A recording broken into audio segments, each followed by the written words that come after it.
Bonjour et bienvenue dans cette première vidéo sur les nombres relatifs et les opérations. Dans cette vidéo, on va voir deux choses. On va voir l'addition de deux nombres relatifs et on va voir la soustraction de deux nombres relatifs. Alors, pour l'addition de deux nombres relatifs, on va commencer par un petit rappel sur la distance à 0 qu'on va utiliser tout à l'heure. Alors, la distance à 0, c'est pas très compliqué, ça porte bien son nom. Si on prend par exemple la distance à 0 du nombre 6, eh bien c'est la distance qui sépare le nombre 6 de 0. Donc la distance à 0 du nombre 6, c'est 6. Par exemple, la distance à 0 de moins 8, c'est aussi la distance qui sépare moins 8 de 0. Et la distance du coup à 0 de moins 8, c'est 8. Voyons une propriété. La première nous dit que pour additionner deux nombres relatifs de même signe, le résultat est du signe des deux nombres et on additionne les distances à 0. Alors faites attention, ici c'est une propriété pour deux nombres relatifs de même signe que l'on va additionner. Alors on nous dit que le résultat est du signe des deux nombres et ensuite les distances à 0, on va les additionner. Par exemple, on additionne plus 8 avec plus 9.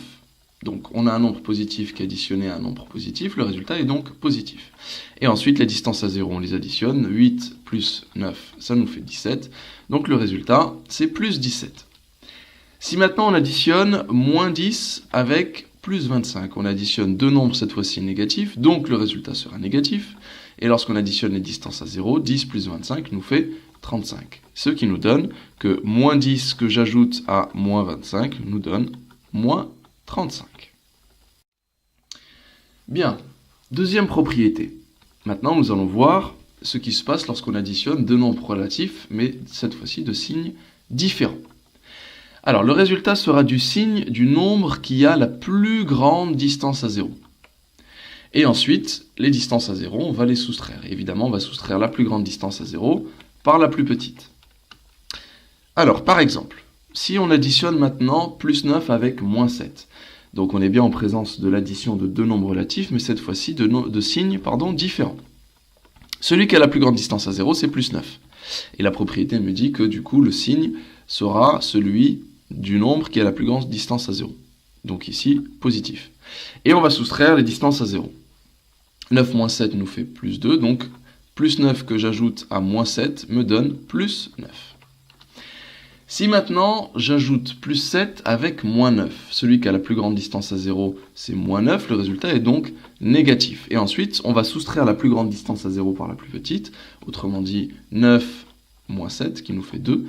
Et donc plus 7 que j'ajoute à moins 9 va nous donner moins 2. Ensuite, si par exemple j'ajoute moins 9 avec plus 8. Encore une fois, le nombre qui a la plus grande distance à 0, c'est moins 9, donc le résultat sera négatif. Et lorsqu'on soustrait les distances à 0, autrement dit 9 que je soustrais à 8, 9 moins 8, ça nous fait 1. Et donc moins 9 que j'ajoute à plus 8 va nous donner moins 1. Bien, maintenant nous allons voir une troisième propriété qui va concerner cette fois-ci la soustraction de deux nombres relatifs. Alors c'est pas bien compliqué, on a une propriété qui est très utile, qui nous dit que soustraire un nombre relatif, c'est ajouter son opposé.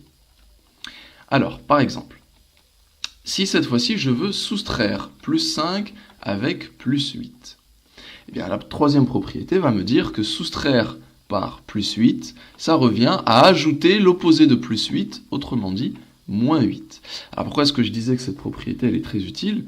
C'est parce qu'après on se retrouve avec une addition, et on vient de voir deux propriétés pour additionner des nombres relatifs. Et là, on est en présence de l'addition de deux nombres relatifs de signes contraires. Donc, on va garder le signe de celui qui a la plus grande distance à 0, autrement dit moins.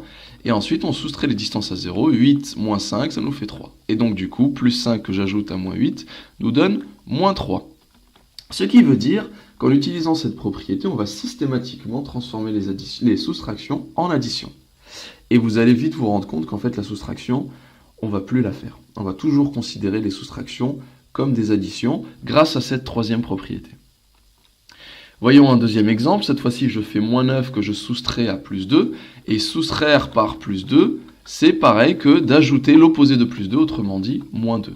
On est ensuite en présence de la somme de deux nombres relatifs de même signe, moins avec moins, donc le signe c'est moins, et on additionne la distance à 0, 9 avec 2 qui nous fait 11, donc moins 9 que j'ajoute à moins 2 nous fait moins 11. Dernier exemple, maintenant je vais soustraire plus 5 avec moins 9, donc soustraire par moins 9 revient à ajouter plus 9, donc plus 5 que j'ajoute à plus 9, deux signes positifs, le résultat est positif, et ensuite on additionne les distances à 0, et ça nous fait plus 14.